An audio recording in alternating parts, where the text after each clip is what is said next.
గంగమ్మ కృష్ణమ్మకు చెప్పమ్మ కష్టం కలిగించొద్దని,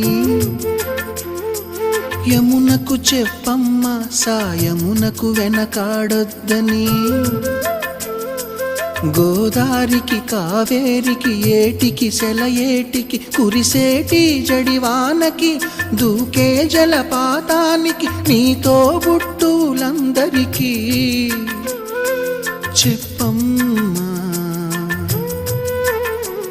మా గంగమ్మ. జీవనదివిగా ఒక మోక్షనిధివిగా పండ్లు పూలు పసుపుల పారాణి రాణిగా